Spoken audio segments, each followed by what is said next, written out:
Shalom teman-teman semua, shalom. Selamat tahun baru. Kita harus menjadi kuat. Inilah judul tema sepanjang tahun, jadilah kuat. Ya, saya yakin kalau saudara mau menurut Tuhan pasti kuat menghadapi tantangan yang berat. Apapun yang terjadi, masalah apapun, karena ada janji, perkataan Tuhan dan ucapan Tuhan itu tidak pernah akan tidak digenapi. Pasti digenapi. Karena Dia Allah yang Maha Kuasa. Tidak ada yang mustahil bagi Dia. Nah, bagaimana kita bisa menjadi kuat? Inilah perkataan Tuhan. Efesus 6 ayat 10 kita ucapkan bersama-sama 2, 3. Akhirnya hendaklah kamu kuat di dalam Tuhan, di dalam kekuatan kuasa-Nya. Akhirnya. Memang saudaraku, kehidupan orang Kristen itu harus nanti seperti orang bertanding. Yang penting itu pertandingan akhir gimana. Benar tidak, Sku? Mula-mula mungkin menang, tapi kalau akhirnya kalah, ya kalah. Tapi akhirnya, hendaklah kamu kuat. Ini himbauan. Allah tidak pernah memaksa orang, tapi Dia menghimbau. Yuk, mau nggak kamu? Tapi kuat di dalam Tuhan. Nah, Tuhan gambarkan di dalam Tuhan itu seperti kepala dan tubuh. Lihat gambar itu yang kecil. Tuhan Yesus itu kepala, kita ini tubuhnya. Ada yang jadi tangan, ada yang jadi kaki, ya, saudaraku. Dan di dalam kekuatan kuasa-Nya. Nah, ini ada satu kuasa spirit. Ya, tiap orang itu punya namanya jantung. Kalau saudara mau hidup lama, tergantung dari apa? Jantungmu kuat enggak? Benar. Saya ini sudah dikasih tahu dokter Pak Bekti. Pak Bekti ini jantungnya sudah seperti PLN gitu. Ya, ada listriknya yang kurang baik. Artinya sudah tua, ya dia berkata masih bisa bertahan beberapa tahun, tapi sudah merosot. Ya, setiap orang itu ada waktunya. Nah, kuat kalau kita bersekutu. Nah, kalau kita mau menjadi anggota tubuh Kristus, gereja, kita mesti kumpul. Kumpul ini kekuatan, tapi kekuatan yang harus kudus, persekutuan yang kudus. Ya, kenapa? Karena punya dasar firman Tuhan. Dasar firman Tuhan itu tidak lain adalah pribadi Yesus sendiri yang mau menjadi manusia. Karena itu Tuhan berkata, aku akan mendirikan gerejaku di atas batu karang ini. Dan batu karang itu adalah Yesus Kristus, anak Allah yang hidup. Setiap bangunan, sudah lihat gambar inside itu, mesti digali lebih dulu, betul? Ya, ini bangunan di sini sudah dipancang. Ada yang 18 meter, 20 meter, dalam ya. Nah, dasar ini menentukan. Dasar ini tidak kelihatan, tapi ini yang menentukan. Makin gedung itu tinggi, dasarnya harus makin dalam. Pohon itu makin tinggi, akarnya mesti makin menggigit ke bawah. Ya, nah dasar kita apa? Apakah kokoh? Siapa yang kokoh? Allah. Dia tidak pernah goyah, saudaraku. Karena itu tema khotbah minggu pertama ini adalah kuatkah fondasiku? Saudara mesti tanya sendiri, apakah dasar hidupku ini kuat? nanti menghadapi yang akan datang. Lihat gambar ini, ada gereja dibangun di atas batu begitu. Wah, dah, nggak perlu gali-gali, betul nggak? Ya, semua biasa fondasi mesti digali-gali. Tapi kalau di sini sudah batu semua ini, mau digali apanya? Nggak perlu. Nah, kita juga begitu. Itu namanya percaya. Saudara percaya itu saudara mempercayakan. Karena dasarnya ini sudah kokoh. Yesus, dia bangkit dari kematian, dia bisa mengalahkan maut. Apa yang paling ditakuti manusia? Kematian. Benar tidak? Ya, kita mendengar pandemi ini setiap hari sudah tahu 1 juta orang kena hari-hari ini. Ya, kalau sudah baca koran kemarin dulu, saudaraku, itu 7 hari 7 juta orang kena. Wih, Eropa, Belanda lockdown.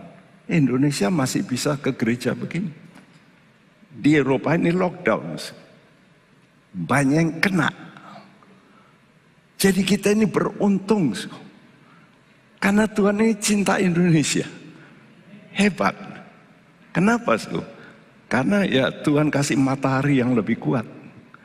Tiap musim dingin orang takut COVID. Ya, saudara, jadi pertanyaan, kuatkah fondasiku? Mengapa? Kenapa tema ini muncul dalam doa saya? Saya tahu ke depan akan terjadi goncangan-goncangan yang jauh lebih berat. Jadi jangan mengharap setelah pandemi ini beres, semuanya beres. No. Saudara mungkin, masa begitu? Nah, firman Tuhan mengatakan begitu kok. Ya, dan mereka sudah ancar-ancar. Sudah lihat dunia ini sudah di set up oleh si jahat untuk menghancurkan iman. Lihat di gedung PBB sekarang dipasang apa sih? Dipasang satu patung besar yang mengerikan. Ya, bersayap lagi. Dan itu seperti kitab Daniel memberitahu akhir zaman ini orang ini makin seperti binatang. Keras. Wow. Saudara kan digiring nanti. Kalau tidak ikut Yesus, opinimu digiring. Mau tidak mau. Jadi Anda pasti nanti harus ngikuti begitu. Karena nanti orang tidak bisa berjual beli. Alkitab nulis. Tanpa tanda antikris. Wow. Gimana bisa hidup? Tapi jangan takut. Anak Tuhan bisa hidup. Ya. Di tengah keadaan kelaparan di Israel. Saudara tahu Elia bisa hidup dari mana? Dia disuruh Tuhan ke sungai. Apa yang terjadi? Tiap hari Tuhan kirim roti, daging. Siapa yang ngirim? Burung gagak. Loh, burung gagak itu rakusnya bukan main. Bisa bawa itu makanan. Aneh ya. Makanya saudara itu jangan mikir ketakutan. Percayakan dirimu pada Tuhan. Kita ini sedang seperti orang berlayar menuju tujuan. Seperti Tuhan Yesus ngajak muridnya, yuk naik perahu. Dan mereka berlayar. Tapi oleh karena Yesus nggak diajak ngomong, Yesus tidur. Lalu terjadi apa? Ombak. Wow. Wah, mereka dengan ilmunya, karena mereka ini semua nelayan. Oh, kami bisa Wah, tambah lama, tambah goyang, masuk air. Mereka mulai ketakutan, mereka mulai bangunkan Yesus. Yesus, ayo bangun. Nah, baru ingat Yesus. Kalau ada masalah, itulah manusia. Kalau ada masalah, baru ingat jerit sama Tuhan. Siapa lagi? Dokter nggak bisa. Pertolongan manusia nggak bisa. Ya, keluarga yang kaya nggak bisa. Siapa lagi? Kalau bukan Tuhan. Murid-murid membangunkan dan Yesus bangun. Yesus berkata, diam, teduh. Langsung mereka kaget. Siapa ini? Loh, sekian lama ikut Yesus, kaget-kaget. Ini karena kurang mengenal siapa Tuhan. Dianggap seperti manusia biasa. Dia itu Allah yang jelma jadi manusia. Karena itu tujuan khotbah ini, carilah sang damai itu. Sekarang pertanyaannya, dari mana datangnya damai di hati itu? Nah, ini jawaban Tuhan. Damai itu produk hasil dari benar, kebenaran. Ya, tidak perlu dibaca. Roma 5 ayat 1 mengatakan, kita yang percaya Yesus itu lebih dulu dibenarkan. Jadi dosa kita mesti dihapus dulu. Baru posisimu benar. Kalau kamu benar, mulai timbul damai. Nah, itu fakta. Banyak orang kalau sudah percaya Yesus dari kepercayaan-kepercayaan yang salah, lalu dia mulai percaya Yesus, tanda yang pertama bahwa betul dia menerima Yesus, mulai benar hatinya ini ada damai sejahtera. Dan Yesaya 32 ayat 17 mengatakan ini, di mana ada kebenaran, di situ akan tumbuh damai sejahtera. Nah, jelas tak? Di mana ada kebenaran, tumbuh damai. Karena itu kalau suami istri nggak benar hidupnya, suami yang nggak benar atau istri yang nggak benar, atau dua-duanya nggak benar, ya lihat aja. Rumah tangga perang Bratayuda. Kenapa sih nggak benar?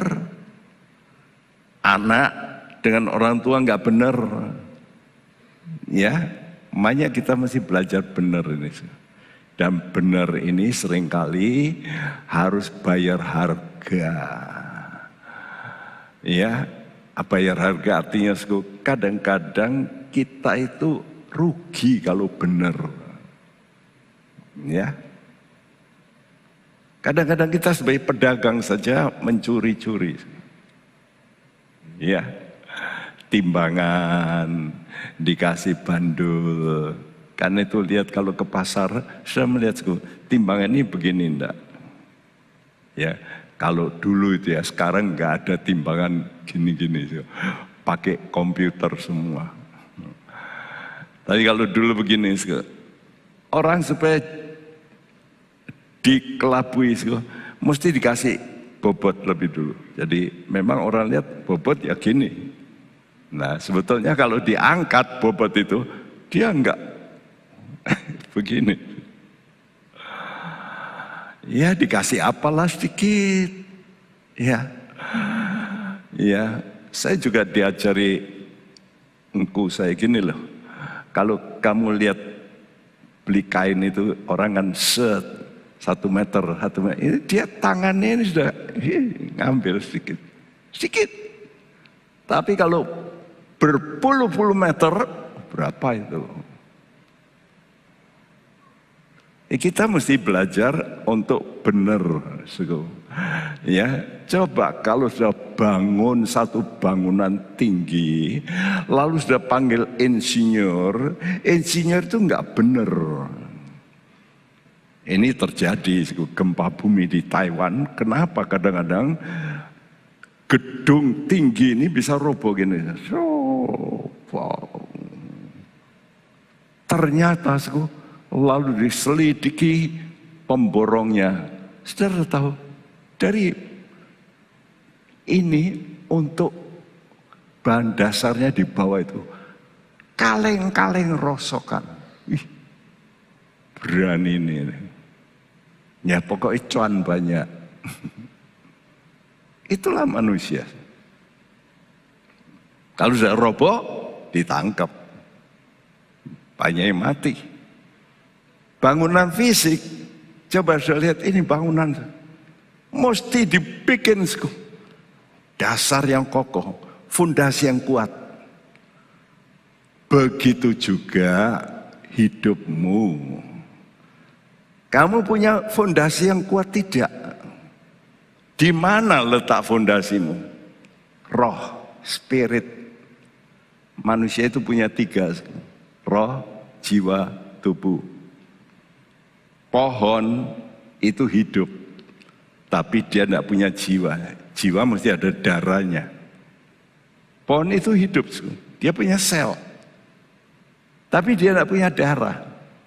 Binatang punya darah, tapi binatang tidak punya roh. Nah ini beda lagi dengan manusia.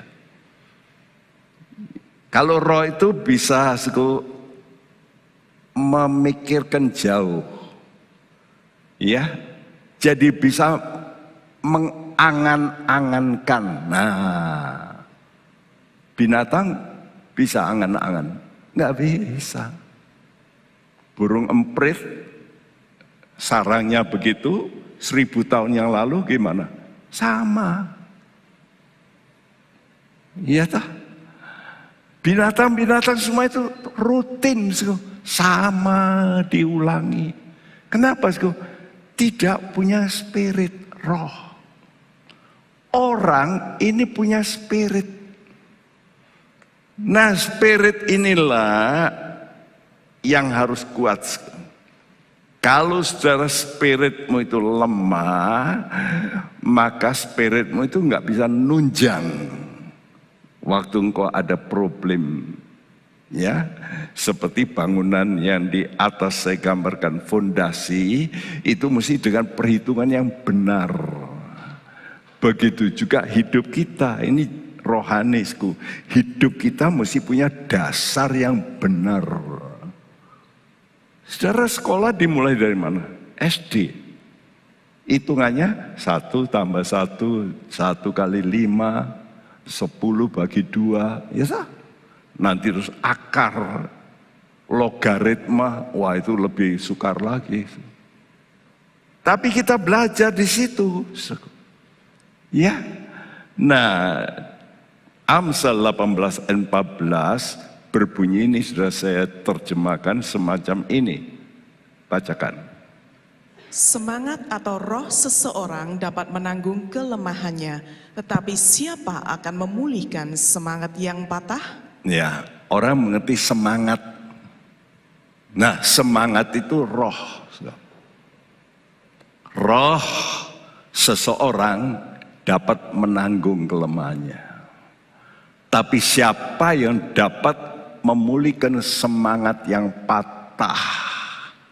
Wah, kalau sudah putus asa, repot. Biasanya kapan sih? Biasanya apa yang dipikirkan nggak jadi. Pacaran pecah, mati aja. Yuk nyemplung di sungai sama-sama. Loh kenapa? Nah sekarang mau nyemplung masuk sungai, nggak mau. Kalau waras, betul? Nah waktu spiritmu lemah, engkau ini bisa nggak waras. Ya, karena itu betapa pentingnya, saudara mesti mengerti. Manusia itu terdiri dari yang putih ini, yang di dalam roh, yang merah itu darah itu ya, jiwa. Itu bisa pikiran kita, itu jiwa. Perasaan kita itu jiwa. Kehendak kita itu jiwa. Lalu kita punya tubuh. Nah, tubuh kita ini punya 5 panca indera. Mata, hidung, mulut, kulit, telinga. Nah, ini masuknya ke jiwa kita. Ya, karena itu kalau sudah baca Alkitab, dengar firman, nanti masuk ke jiwamu. Jiwamu ini bisa jadi kuat. Tapi ingat, firman Tuhan itu bukan cuma jiwa, tapi roh. Nah, ini yang dahsyat. Perkataan Tuhan itu roh. Tapi juga perkataan iblis juga roh. Karena itu kalau sudah dengar gosip-gosip, saudara mulai diintimidasi. Timbul apa? Takut, marah, jengkel. Dari mana? Roh, spirit. Ya, saudaraku, kalau spiritmu kuat, maka jiwamu kuat. Kalau jiwamu kuat, tubuhmu sehat. Karena itu dalam 3 Yohanes 1 ayat 2 berkata, ini ada hubungannya antara jiwa dan kesehatan kita. Yuk dibacakan. Saudaraku yang kekasih, aku berdoa semoga engkau baik-baik dan sehat-sehat saja dalam segala sesuatu, sama seperti jiwamu baik-baik saja. Ya, sekarang orang baru mengerti ya betapa pentingnya sehat. Perlu apa? Makanan sehat, vitamin yang sehat. Wah, sekarang orang baru ngerti. Memperhatikan, ya. Sebetulnya di Alkitab sudah ditulis, ini loh yang sehat itu begini. Makanannya mesti banyak buah. Itu Alkitab nulis. Makanan Adam Hawa pertama itu apa? Buah dan sayur.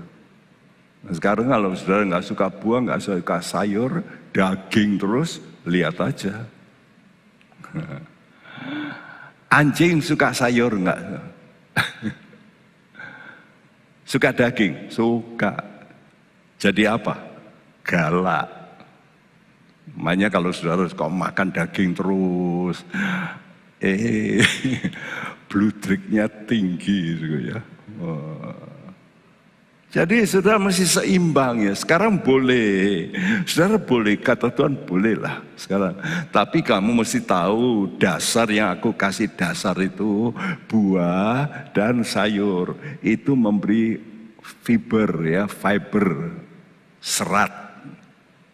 Supaya ususmu itu jangan rusak. Ya. Kalau ususmu ini nggak bisa lancar, maka akan keluar polip di usus kita. Lalu jadi apa? Dari cancer. Kalau ada saudara nggak ke belakang beberapa hari, bayangkan apa yang terjadi? Pembusukan. Kalau pembusukan apa yang keluar? Sigat, set, itu. Buah kalau kita taruh, keluar apanya? Sigat. Loh, dari mana?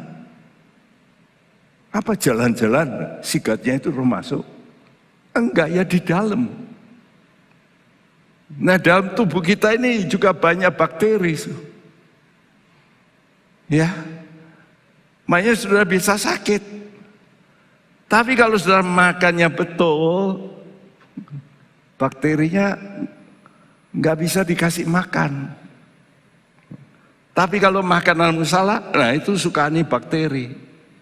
Ya, saudara, karena itu mulailah hidup dengan roh yang benar. Dari mana saudara bisa rohmu, spiritmu itu benar? Mulailah dengan percaya. Percaya siapa? Yesus. Yesus berkata dalam Yohanes 14, akulah jalan, kebenaran. Aku ini yang benar. Ya, tapi bukan cuma aku, perkataanku juga benar.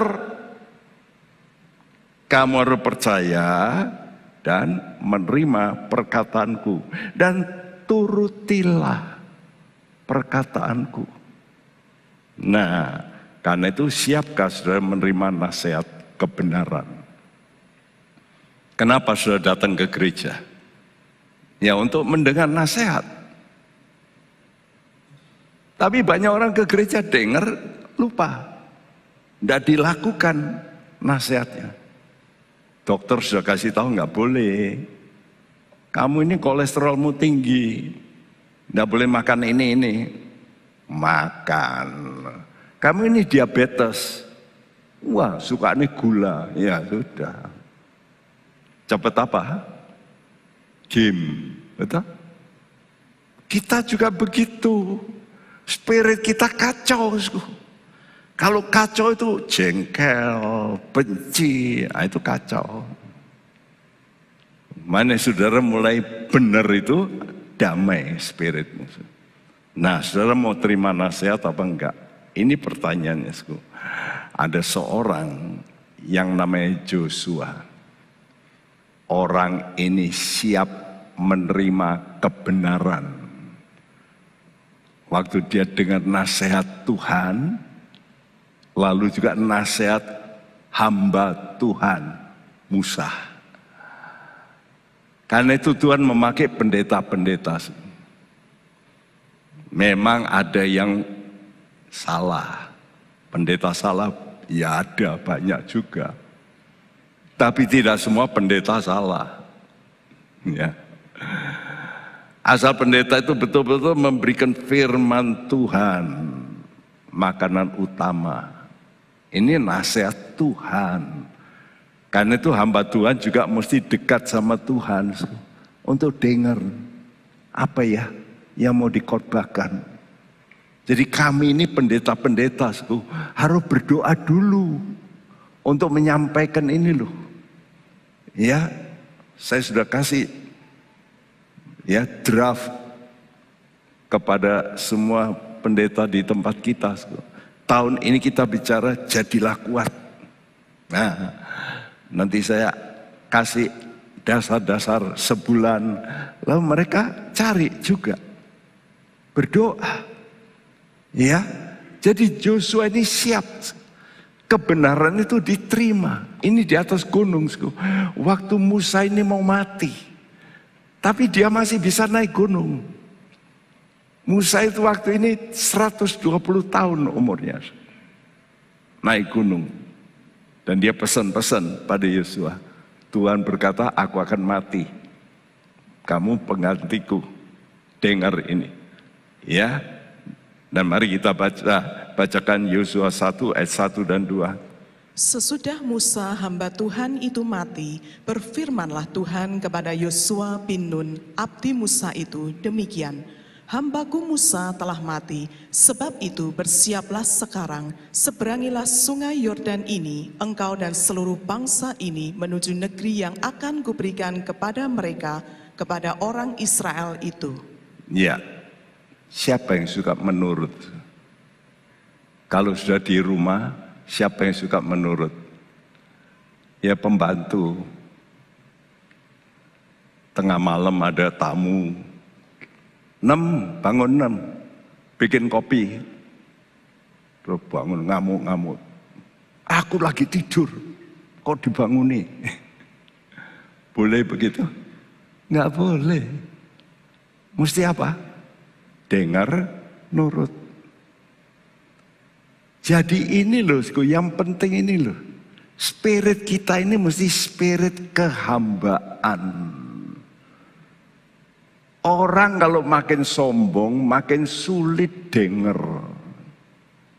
Dinasihati, tidak mau.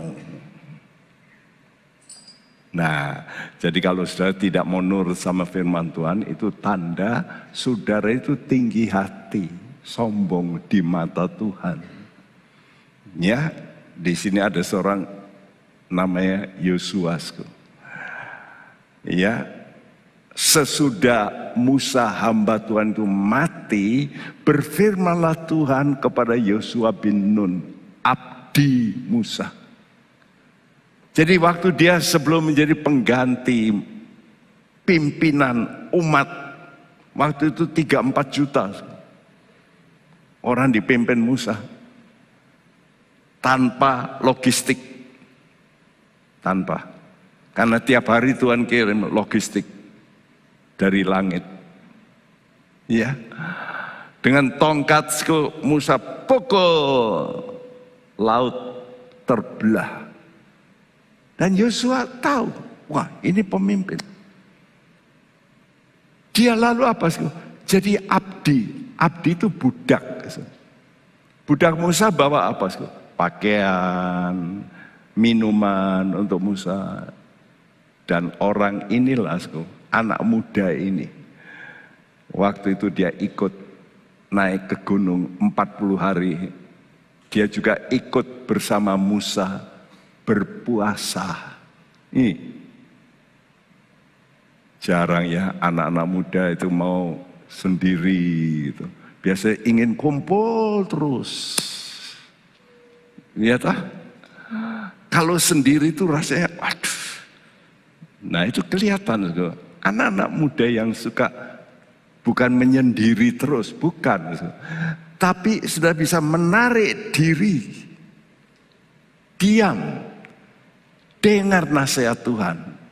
Yosua waktu dia ikut naik gunung 40 hari Musa puasa di sana. Dan Yosua ikut. Kenapa Yosua ini mudah menerima kebenaran? Karena miliki roh kerendahan hati. Saya berkata ini dasar yang terpenting selain percaya. Saudara sudah percaya, tapi kalau hatimu ini terus setelah diberkati terus nyombong, geblak pasti.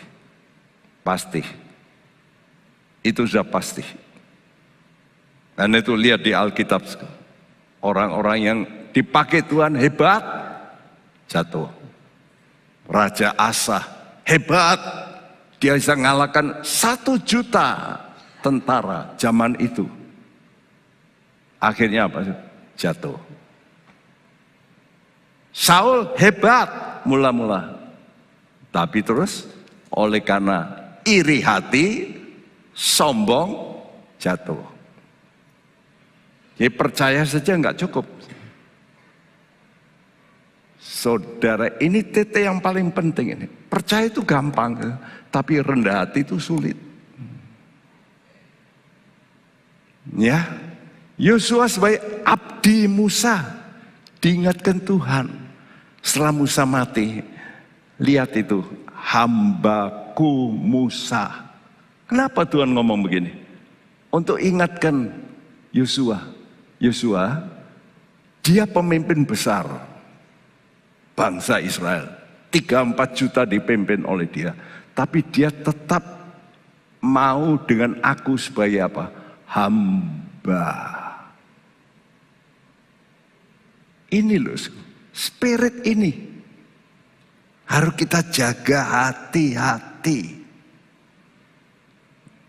Ya, jadi Tuhan pesan ini supaya Yosua itu juga mesti menjaga hati seperti pemimpinnya dulu. Pemimpinnya dulu tetap menghambakan diri pada Tuhan. Karena itu ini perkataan Tuhan. Yakobus 4 ayat 6 ada kata yang saya gantikan bahasa Indonesia mengasihani, itu saya kurung. Coba dibacakan. Tetapi kasih karunia yang dianugerahkannya kepada kita lebih besar daripada itu. Karena itu ia katakan, Allah menentang orang yang congkak, tetapi memberi anugerah kepada orang yang rendah hati. Ayat ini setelah ayat 5. Ayat 5 bicara tentang dalam spirit kita, tiap kita itu punya roh yang namanya roh iri hati. Siapa yang tidak pernah iri hati? Semua kita ada itu. Ya, Nah biasanya saudara itu karena iri hati, saudara itu jegal orang. Iri hati orang itu kok cuannya banyak. Nah lalu apa? Lalu saudara mulai ambil pegawainya, dibohongi. Ayo ikut aku aja. Tak naik gajinya. Ya mau dong. Benar nggak? Ini sudah terjadi. Ini namanya pembajakan. Ini bukan hanya di dunia bisnis, juga di kalangan orang-orang percaya. Terjadi begitu. Ya, saudaraku, kamu tak kasih sekian, masa enggak mau? Mau, ya. Nah, saudaraku, kata Tuhan, kamu enggak perlu iri hati sama orang. Kalau kamu mau hebat, rendahkan diri. Kalau kamu bisa lebih rendah dari orang lain, aku kasih lebih hebat. Karena itu enggak perlu iri hati. Kuncinya di sini. Saudara belajar merendahkan diriku. Dan anugerah terbesar itu Yesus. Allah mau jadi manusia. Ini waduh, habis-habisan nih merendahkan diri. Lahirnya di kandang lagi. Mana ada di antara kita yang lahir di kandang? Enggak ada. Jadi Yesus itu turun terus sampai ke bawah. Karena itu Bapak berkata, aku akan meninggikan Yesus lebih dari semua manusia. Nah karena itu hati-hati, kalau ada orang nonjol, saudara jangan iri hati. Hati-hati. Ini penyakit semua manusia. Tak luput pendeta juga. Wah kok dia lebih maju. Timbul cemburu. Tuhan kata kalau kamu mau anugerah, kamu rendah hati. Dan Yesus itu kebenaran ini, firman ini. Sebab itu yang percaya dan menerima Yesus sebagai Allah yang benar, maka pertama damai dalam hatinya. Ini yang pertama. Jadi karena itu saudara mesti suka baca Alkitab. Oh mesti gini. Kalau aku salah, apa? Ngakulah. Orang kalau nggak rendah hati, nggak mau ngaku. Sudah salah, sudah utang, sombong. Ini fakta. Ya, kawan kerja saya yang terbaik, dia berkata, saya ini ngutangi Pak Bekti, saya tagih, saya dimaki-maki. Lu bayangin. Orang yang ngutangi dimaki-maki. Ada di dunia bisnis. Saya dengan ibu pernah ngalami. Nolongi, ya, tapi janjinya sekian bulan ini, setelah lewat, karena dia berkata nanti kalau hari raya itu saya bisa, cuan banyak. Nanti ya tak bayar setelah hari raya. Setelah hari raya kok diem aja. Sehari, seminggu kok diem aja.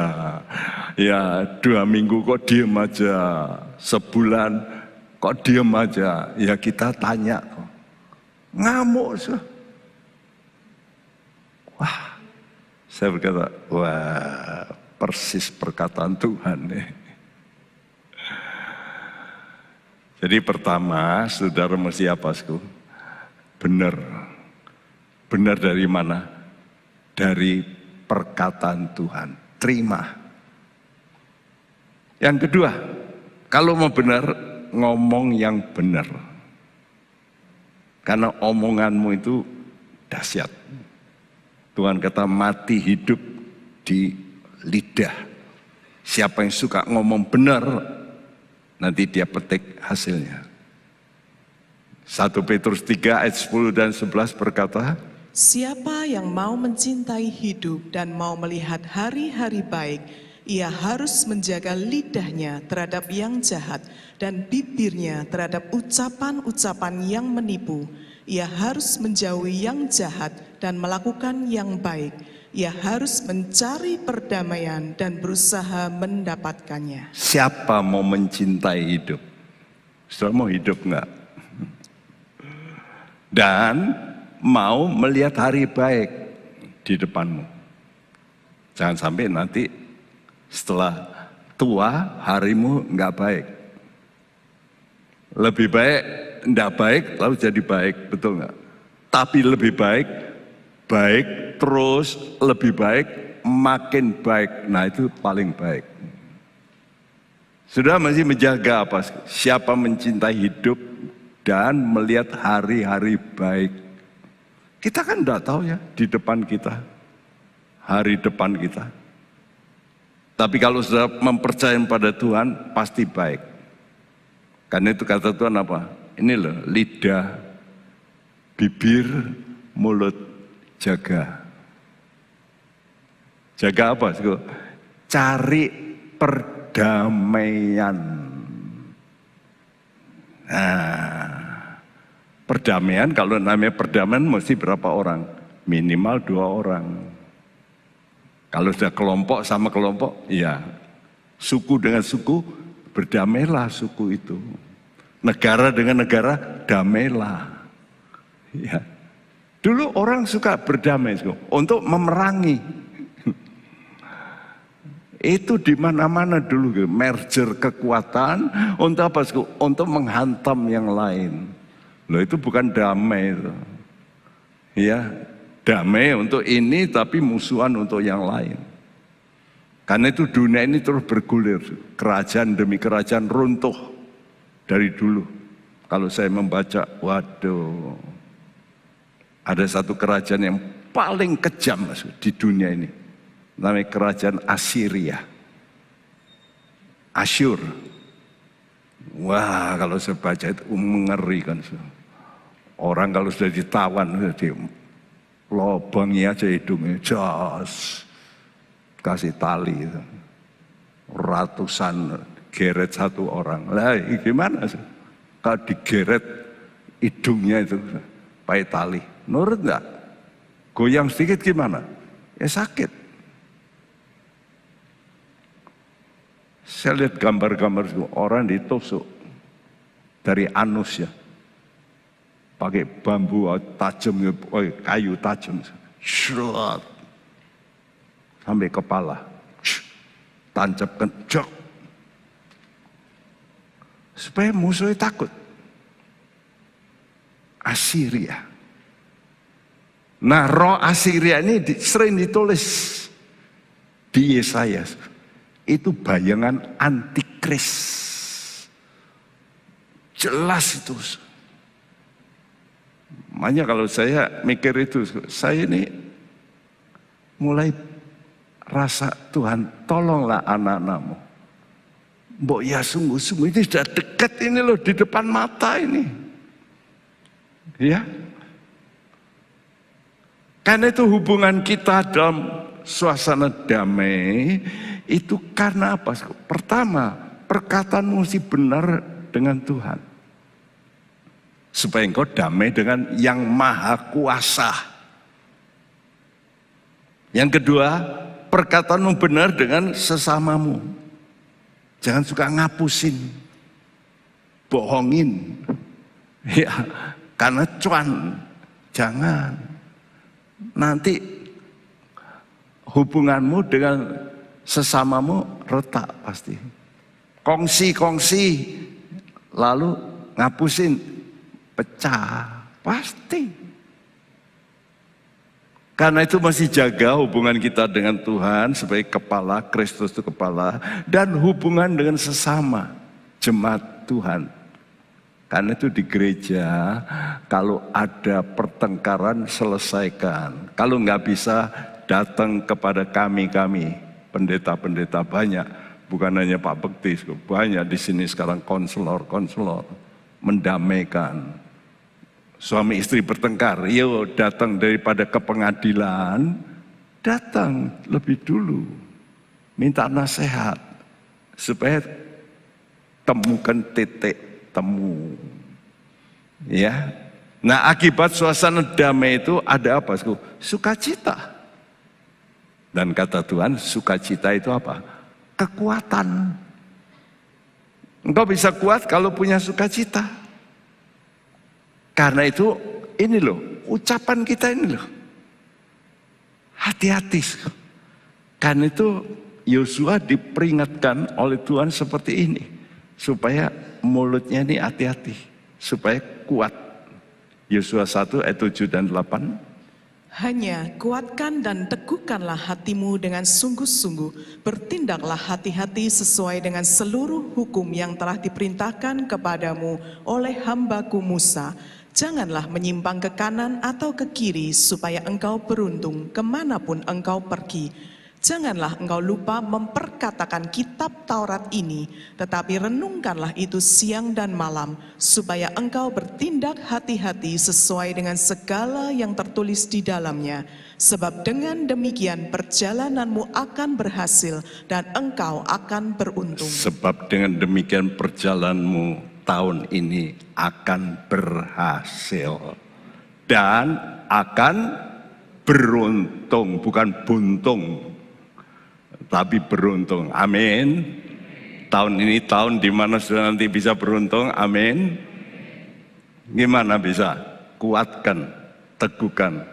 Jangan lupa memperkatakan yang benar. Jaga mulut. Karena itu terakhir Tuhan itu pembela orang benar. Ya, hatimu kuat kalau Allah yang berjuang bagi kamu. Jadi bukan kamu sendiri. Ada Tuhan yang di dalammu ini yang lebih besar, yang akan berjuang untuk kamu. Ya. Karena itu nama Yakob itu diubah oleh Tuhan Israel. Apa itu Israel? Allah berjuang. God fights. Wow. Kenapa? Allah di dalam kita. Dia yang memperjuangkan masalah-masalah. Ya. Karena itu hatimu nanti kuat. Seperti Yakob menghadapi kakaknya yang mau membunuh. Dia bisa berhadapan dan akhirnya menang. Nah, selain Allah berjuang, kita perlu kadang-kadang mendengar perkataan dari orang. Ya, saya tuliskan ini perkataan kebenaran dari umat. Jadi ada yang menyaksikan seperti Yosua. Yosua dia, waduh, aku bisa nggak mimpin. Ini kok pemimpin besar melimpahkan pada saya. Ya, budak Musa bukan pada pemimpin-pemimpin suku yang sudah pernah memimpin begitu banyak. Yosua ini bukan pemimpin suku, tidak. Ya, karena itu mereka ngomong sama Yosua, karena sudah ditetapkan Musa, kamu jadi pengganti. Lalu dia ngomong sama seluruh Israel, Musa berkata, penggantiku Musa, ini Yosua. Lalu mati Musa. Lalu apa? Ini omongan dari rakyat waktu itu 3-4 juta ngomong sama Yosua seperti ini. Setiap orang yang menentang perintahmu dan tidak mendengarkan perkataanmu, apapun yang kau perintahkan kepadanya, dia akan dihukum mati. Hanya kuatkan dan teguhkanlah hatimu. Wow. Ini rakyat yang melihat kesetiaan Yosua. Sekarang mereka yang ngomong. Kuatkan hatimu. Kamu dipilih oleh Tuhan. Jangan takut. Dan setiap orang yang menentang perintahmu, nanti biar mati. Kenapa mereka bisa ngomong begitu? Karena mereka ini generasi baru. Waktu keluar dari Mesir, itu 603.000 sekian. Itu semua sudah mati. Sekarang muncul generasi baru. Kenapa yang generasi lama ini mati? Karena tidak mau nurut sama Musa. Nah, yang baru ini lihat, nggak nurut sama Musa berarti nggak nurut sama Tuhan. Dan aku lihat papaku mati, mamaku mati, engkongku mati, ya, omku mati. Wah, sekarang Tuhan sudah milih Yosua. Yuk kita mesti tunduk. Karena itu umat Tuhan generasi baru ini yang masuk Kanaan sadar, generasi yang lalu itu menentang Musa ternyata mati. Sekarang baru ngeh mereka, iya ya. Kenapa Tuhan kalau sudah menetapkan dia, kenapa kita nggak mau nurut? Nah, suara umat ini didengar oleh Yosua. Wah, hatinya jadi apa? Kuat, ya toh, Allah pembelaku. Bukan rakyat ini, Allah pembelaku. Saudara mesti tahun ini mesti seperti itu. Aku nggak takut dengan masalah, karena Tuhan yang aku sembah jauh lebih besar, dan Dia ada di dalamku. Mari kita nyanyikan pujian tadi. Ya, Dia terlebih besar. Dia terlebih besar.